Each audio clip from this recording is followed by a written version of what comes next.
UP PSC आंदोलन के 6 किरदार जिन्होंने सरकार को झुकाया। स्ट्रेटजी ऐसी कि अफसरों से बात करने वाले चेहरे भीड़ में गुम हो जाते। आपको बता दें, Uttar Pradesh public service commission की प्रोविंशियल सिविल सर्विस पीसीएस की प्रारंभिक परीक्षा अब एक शिफ्ट में होगी। 4 दिन तक 20,000 छात्रों के आंदोलन के बाद कमीशन को फैसला वापस लेना पड़ा। आपको बता दें, प्रदर्शन कर रहे छात्रों का तर्क है आरओ परीक्षा पर फैसला होने तक वह आंदोलन जारी रखेंगे। आपको बता दें, छात्रों ने बताया कि आंदोलन की रूपरेखा प्रयागराज के ममफोड़गंज के शिवाजी पार्क में तैयार हुई। यहाँ कुछ चेहरे ऐसे थे जो अफसरों और पुलिस से बातचीत करते, उन्हें छात्रों की परेशानी समझाते। उनमें से 3 किरदारों को एफआईआर दर्ज होने के बाद जेल जाना पड़ा। आपको बता दें, 6 ऐसे किरदार जिन्होंने आयोग को बैकफुट पर आने को मजबूर कर दिया। मगर अब छात्रों के बीच एक सामान्य चेहरा है। हमने उनके काम करने की स्ट्रेटजी समझी। सामने आया कि छात्रों को अलग अलग जिम्मेदारियां सौंपी गई थी। आपको बता दें, स्टेप बाय स्टेप काम पूरे किए गए। सबसे पहले 20 जिलों के सभी छात्रों को क्लियर मैसेज पहुंचाया गया कि 2 मांगों पर आंदोलन करना है। इसकी जिम्मेदारी 20 छात्रों के ग्रुप के पास थी। उन्होंने प्रतियोगी छात्रों के पास एजेंडा पहुंचाया। पहला, यूपी पीएससी की परीक्षा एक शिफ्ट में कराई जाए। दूसरा, आरओ की परीक्षा की तारीख तय करना। इसके बाद दूसरा स्टेप था कि छात्रों को इकट्ठा करना, सभी तक मुद्दे पहुंचाना। अफसरों से बात करने वाले चेहरे अलग थे, छात्रों के लिए भोजन पानी की व्यवस्था करने वाले किरदार अलग थे। अब आपको बताते हैं एक एक करके 6 मुख्य किरदारों के बारे में। पहला, पंकज पांडे। इस पूरे आंदोलन को ड्राइव करने वाले पंकज पांडे हैं। भदोही के रहने वाले पंकज प्रयागराज के सलोरी में रहकर प्रतियोगी परीक्षा की तैयारी कर रहे हैं। वहां बताते हैं, जब आयोग ने पीसीएस प्री और आरओ एग्जाम को अलग अलग डेट में कराने की घोषणा की, उसी दिन हमने कुछ साथियों के साथ विचार किया। सबसे पहले इस अभियान का हिस्सा बनने वालों में सौरभ, आशुतोष, नरेंद्र, विशाल जैसे साथी थे।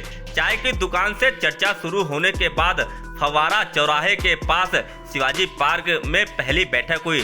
तय हुआ कि 11 नवंबर को 11 बजे आयोग का घेराव किया जाएगा।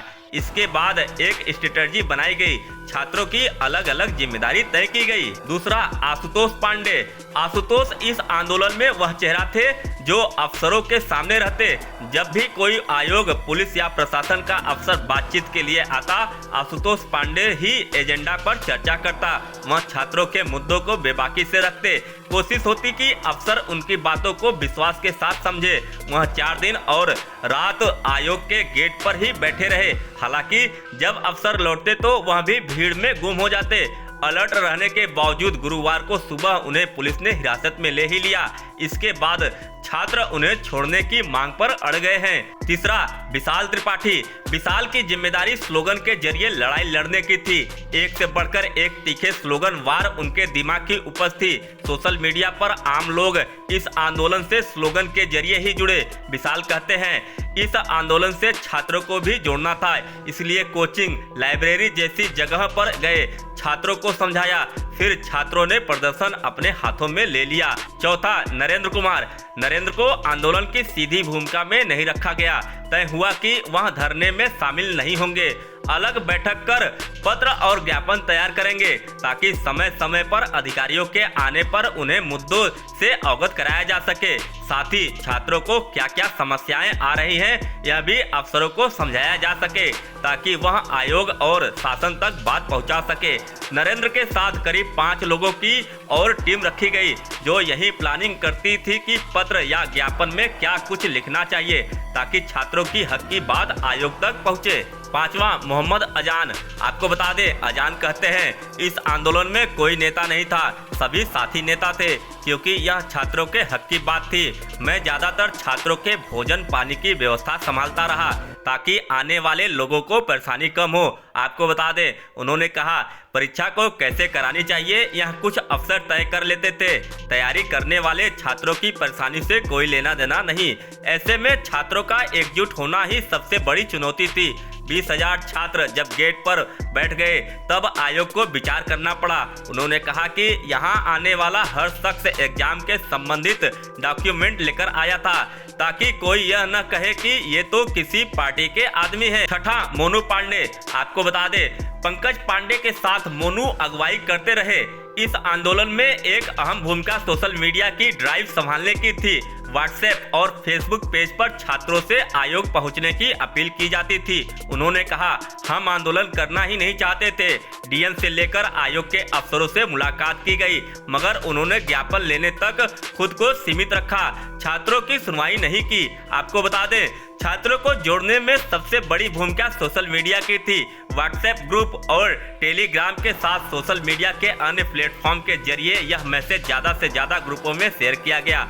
8 से 10 ऐसे युवा रहे जो नए स्लोगन और मैसेज बनाते रहे और उसे ग्रुप में भेजते रहे। आपको बता दें, इस आंदोलन के लिए 25 से ज्यादा व्हाट्सएप ग्रुप और टेलीग्राम के ग्रुप बनाए गए।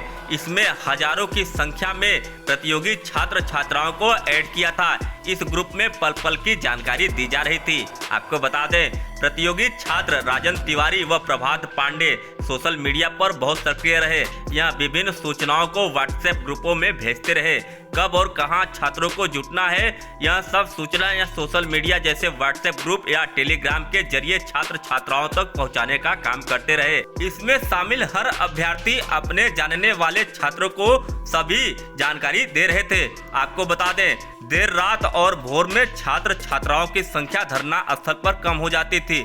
जब छात्राओं की संख्या कम होती थी तो पुलिस के जवान उन्हें हटाने का प्रयास करती थी, लेकिन धरने पर बैठे छात्र व्हाट्सएप ग्रुपों में मैसेज डालते और लिखते थे, जल्दी सभी छात्र आयोग गेट पर पहुंचे, आप लोगों की जरूरत है। इसके आधे घंटे से 1 घंटे में बड़ी संख्या में छात्रों का आना शुरू हो जाता था। अब आपको बताते हैं कि छात्रों के प्रदर्शन में कब क्या हुआ। 11 नवंबर प्रयागराज में यूपी पीएससी गेट पर प्रदर्शन शुरू हुआ। 10,000 स्टूडेंट पहुंचे। सुरक्षा के बीच आयोग के अध्यक्ष को दफ्तर ले जाया गया। रात में 12 बजे तक स्टूडेंट डटे रहे। डीसीपी सिटी अभिषेक भारती ने स्टूडेंट्स को समझाया, मगर छात्र वहीं बैठे रहे। पूरी रात प्रदर्शन चला।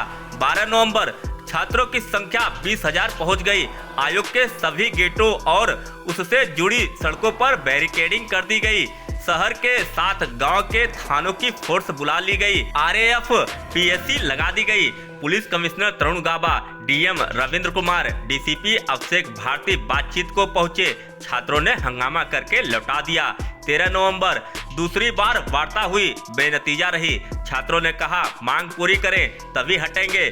सिविल लाइन थाने में 11 छात्रों के खिलाफ एफआईआर हुई। आंदोलन में शामिल 3 छात्र नेता राघवेंद्र यादव, अभिषेक शुक्ला, शशांक को जेल भेजा गया। 14 नवंबर सुबह सादी वर्दी में एसओजी जवान पहुंचे। कुछ छात्रों को धरने से जबरन उठाया। फोर्स ने लोक सेवा आयोग के गेट पर बैरिकेडिंग कर दी। पुलिस और छात्रों के बीच झड़प शुरू हो गई। एक छात्रा जख्मी हुई। आपको बता दें, सुबह 11 बजे छात्रों का आक्रोश फूट पड़ा। बैरिकेडिंग तोड़ दी। गेट पर 20,000 की संख्या में छात्र जमा हुए और पूरे दिन हंगामा चला। शाम 4 बजे आयोग और पुलिस प्रशासन के अफसरों ने गेट पर पहुंच ऐलान किया कि उनकी बात मान ली गई है।